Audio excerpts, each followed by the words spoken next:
figuring out like why, and I understood it came from first being rejected by him. And going through, digging through like that rejection, I realized like, dang, I still ain't forgave this man for not being in my life. So for me, forgiveness looked like putting myself in his shoes. I was talking to other people in the family, and they was just giving me like snapshots of his life. And when I first found out his daddy wasn't in his life either, then that's when I was like, And then I started looking at my life as I think at the time I was like 26, 27. And I'm like, dang, all of the mental battles I done had to deal with, paying bills, taking care of a child, trying to, earn a certain amount of money and you up and down and, bills due and like just going through life, car insurance, trying to level up, trying to become the idea of a man of what you always seen in your head.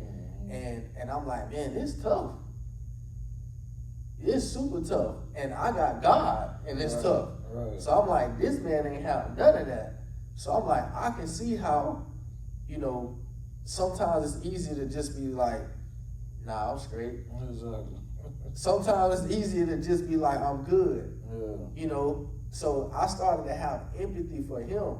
And then I went thinking about all the mental bondages he had, all the insecurities, all the childhood traumas he had, all of these things that every individual have that every individual don't know how to work through.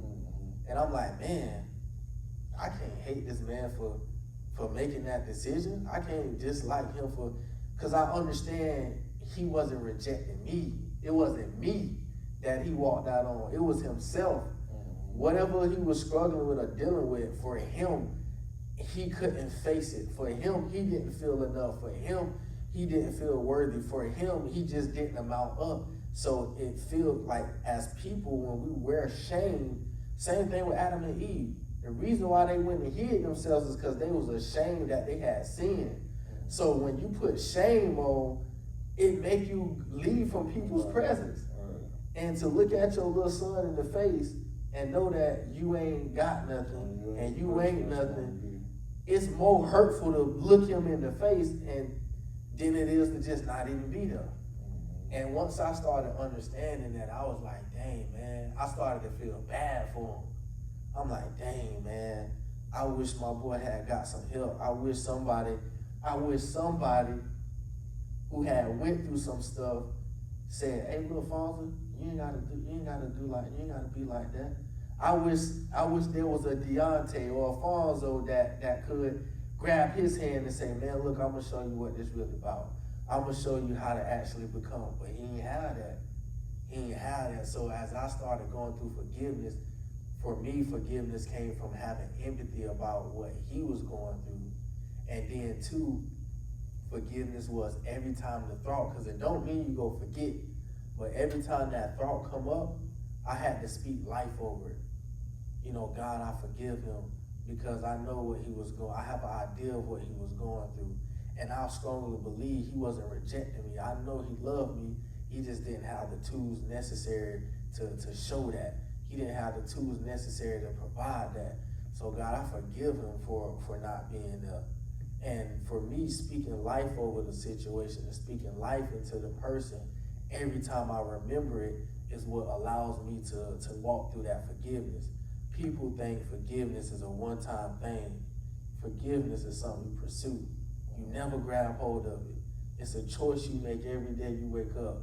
Even in your marital life or your relationships, when you're being hurt, every time you think of that offense, you forgive. You got a choice. Do I forgive them or do I grab to the anger? Do I forgive them or do I grab to the hurt? It's a choice. And so for me, forgiving myself too was big because, man, this your first time being 32. We ain't done this before. Like this everybody's first time at life.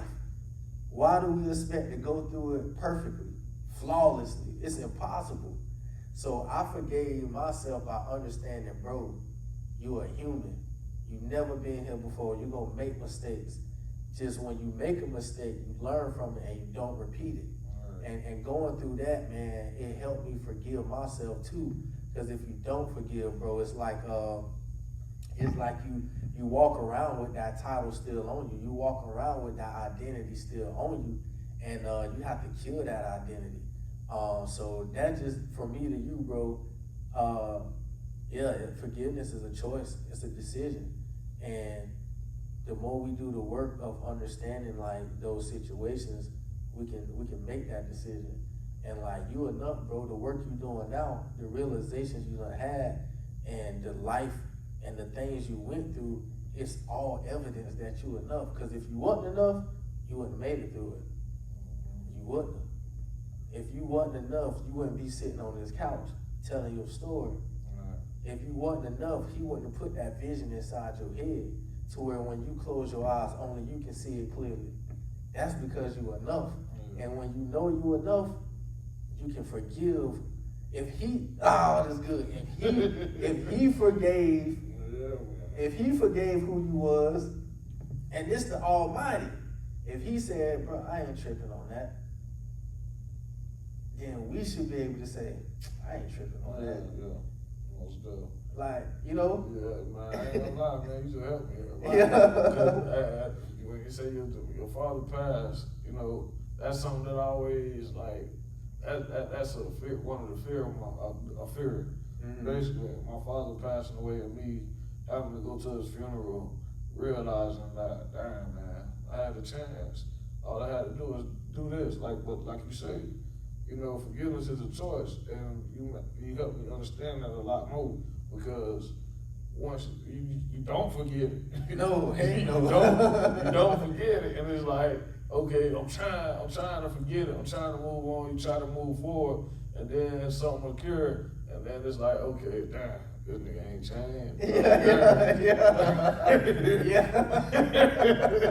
Yeah, for sure. So it's basically, it's definitely understanding it and moving forward, and like you say, man, it's a choice.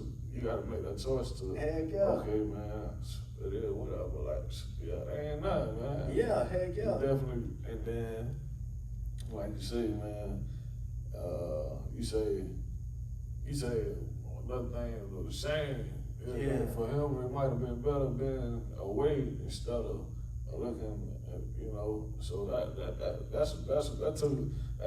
took hit me right now. Yeah. You know what I'm saying? For real. Because it's like, real. I don't know what he's dealing with, but you know, I tried to have a deep conversation with him at one time. You know, trying to figure out like what's up with you, like what type of person, like who you is, like what made you do this, how did this occur? Type stuff. Yeah. You know? And it's so crazy because through our pain, bro, we seek answers from people, but we don't realize like seeking those answers just push them in the opposite way, because it's making them face their shame.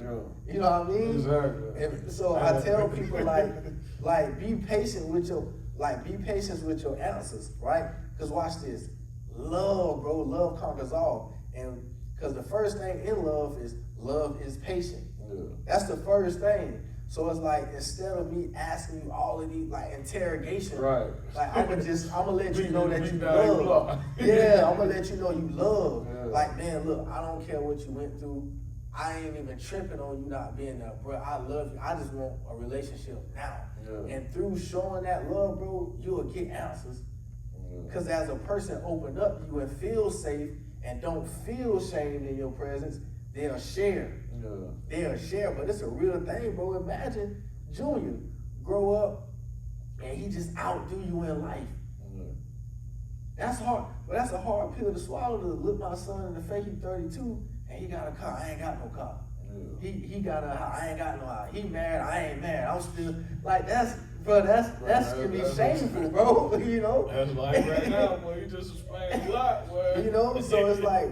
But if you don't, but we have to understand that and give that grace to people, and like, man, like, bro, I love you, man. It ain't even about all this, dog. And the more we show that love, man, people will open up. So hopefully, well, I ain't gonna say no hopefully. I know this conversation definitely impacted, you know, people. Man, again, like, comment, and share it, and subscribe. And get into the comments, too, about, you know, what more could have been talked about in this conversation, and maybe some other conversations that y'all would like for for me to open up with, because I really believe, like, I want this podcast to be like the hammer that cracks open a lot of unspoken stuff that happens, bro. Yeah. And it's like, man, people sit in these seats at church, dog, and they be really going through stuff.